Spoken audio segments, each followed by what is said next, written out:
tezamita mahakasika ny politika sy ny toe-karena ary ny fandriam-pahalemana. Amin'ny alatsinainy ho avy izao no isy ny fivorian'ireo mpikambana amin'ity androm-panjakana ity andrinihana bebe kokoa mikasika ny fiaonana androany.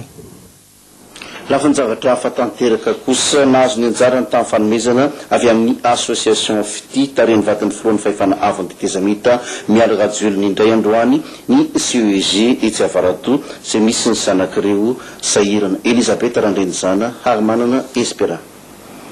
Mitoyatrany ny asa sosialy ataon'ny fikambanana fity tarian'ny vadin'ny filohan'ny fahefana avy ny tezamita miala rajolony eny novo ny sekoly ambaratonga faharoa fototra. Ka androany mitatavonana dia ny CEG Avarado indray no nitsidian'izy ireo sy ny mpikambana ao amin'ny fity. Na ny solotenan'ny mpianatra na ny filohan'ny FRAM na ny taletsekoly dia samy nankasitraka izao fitsidian-dramatoa miala rajoelona izao satria nasesiky ny fitiavana tokoa matoa tonga amin'izao izy ireo.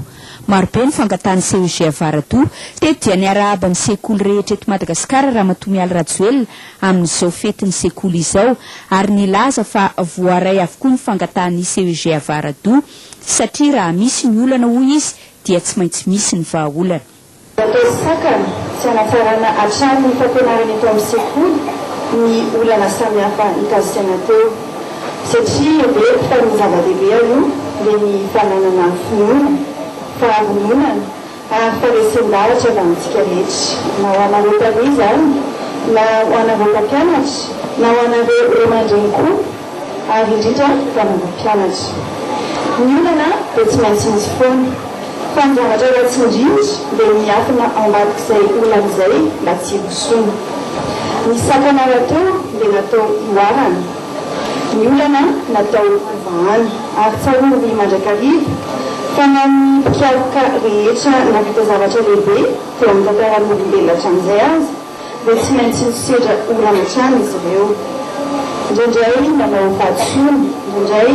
toy tsy misy mifanafantsony ny sakana kanefa tsy mba niraviravitany izy ireo. Ary anatin'ny voateny mamelona hatrany voalohany ny asa fikaroana rehetra nataona azy mety asa natao amatona maro mihitsy nefa voateny hoavaina dia ny sikina fikirizana izy ireo mitary finoana ka tsy nampihevitra azy mihitsy ny sakatsakana sy ny mety tsy fahombiazana. Izay tolotsaina tiany ezak'izay tsy mora akivin'ny olan'izay no tiako ampitaina aminareo androany. Fantatro ohatra fa tsy mora miatrika fiainana andavanandro noho ny fahasalamana isan-karazany kanefa move tsara anatin'ny mangidiny sy ny mamy araka fiteny mahazatra antsika. Ka leo hoe araka izany zanaka isany sarobidy loatra izao vanim-potoana amin'ny fiainanareo ankehitriny izao. Aza vela andalo fotsiny fa aoka mba hoy izao no anangananareo ny fototra ny fiainanareo ampitso. Aza kinona amin'ny hafa ny fanaovana an'izany fa raha mahomby ny fiainanao aoriana dia no niezaka ataonao dia izao. Ary amandamoka kosa dia tsy misy olona azonao tazonao tompona andraikitra afa-tsy ny tenanao ihany ery. Ary ao anatin'izay ho antsika ray aman-dreny sy mpampianatra dia zava-dehibe ny fitaizana ny zanaka. Raha kejenao mafy izy dia tsy maintsy hitroatra. Raha velanao izay tiana atao indray dia ianao ihany no manimba azy ka inona izany tokony atao. Toroana izy aza malaky renesansy fa avelera mahatsonana izy. Fa etsy andan'izay dia ambony ny tapafaham-panadinana PPC amin'ity CEG etsy Avarado ity nefa dia kely indrindra amin'ireo CEG eto Antananarivo izy ity satria dia fito monja ny efitrano fianarana. Elisabeth Randrenizana sy ary manana Espera ihany. Ny orona ny taona 3.7 sy arivo ary kely indrindra amin'ireo CEG eto Antananarivo renivohitra ny CEG Avarado satria fitomonja ny efitrano ho an'ny mpianatra 7.7 mahatratra 3,000 isan-taona ireo ankizy mifaninana hiditra kilasy fahaenina nefa 50 no azo raisina. Zanak'ireo fianakaviana sahirana ny ankamaroany ary avy amin'ny fokotany manodidina na Avarado. Voalohany amin'ny vokam-panadinana BEPC tamin'ny taom-pianarana 9 sy 2 sy 2 2 ireo mpanabe ary 9 ny mpandrarà. Isan'ny mampangetahetany mpianatra mpampianatra ary ray aman-dreny ny anitarana ny sekoly ny ampitaovana azy ireo biblioteka, salle des profs, trano fidiovana. naneho ny faniriany rahatra izay tamin-dramatoa mialy rajoelona teto ny mpianatra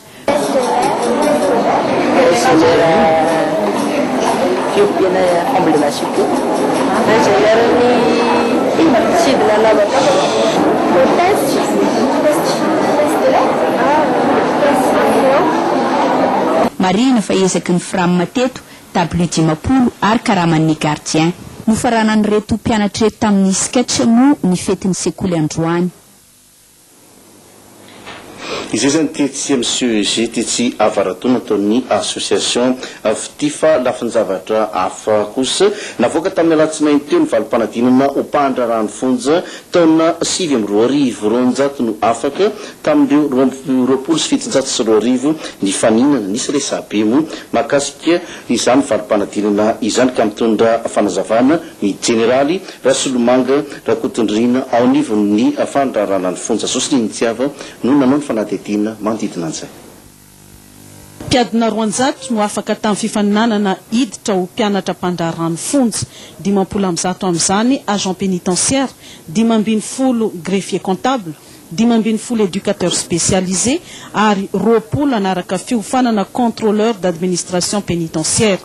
nisy fahatarana ny famoana ity valim-panadinana ity no ny ahiahy ary ny afara tamin'ny fampiantona ny voka-panadinana manoloana izay dia nisy fanadiadinana tao ary hita fa tsy mitombona izay ahiahy izay dia nitoizana ny fomba rehetra ahafana mamoaka ity voka-panadinana ity nisy ihany zany reo sasatsasany zay nilaza fa tsy nanderaka ny tokony izy ilay fanadinana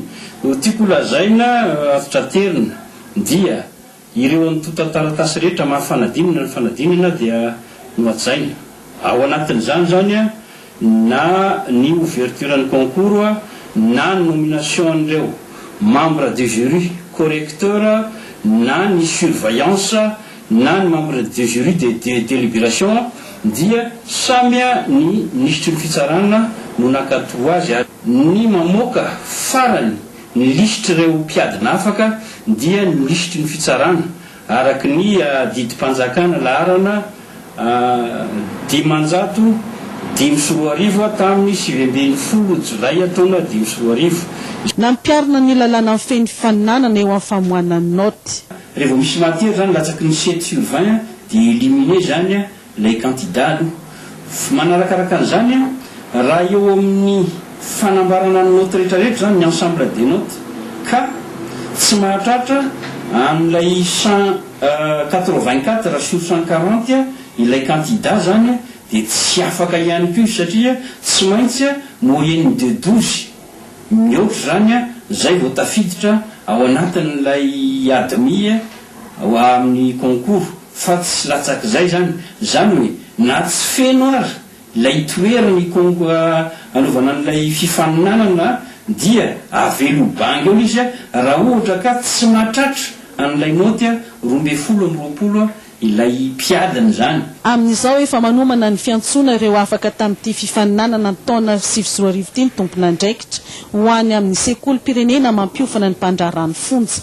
eritaona ny fiofanana ho agent pénitentiaire 20 volana koa ho an'ireo seapiofanana afa greffier comptable éducateur spécialisé ary contrôleur d'administration pénitentiaire melohany amizatsika ny vaovao dia misy